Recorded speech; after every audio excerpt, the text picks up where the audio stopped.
अस्सलाम वालेकुम। तमाम नए आने वाले व्यूवर हमारे चैनल को सबसे पहले सब्सक्राइब कर दें और ऑल नोटिफिकेशन पर ज़रूर यस करें ताकि हर पीएसएल से मुतल्लिक जुड़ी हुई वीडियो आप तक ज़रूर पहुंचती रहे।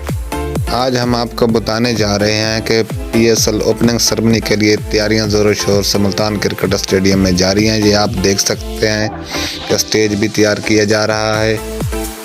ये आप देख सकते हैं कि मुख्तलिफ शहरों से आए हुए तमाम वर्कर अपने अपने काम में मसरूफ़ हैं और पीएसएल 8 को ज़बरदस्त बनाने के लिए अपने अपना काम सर अंजाम दे रहे हैं।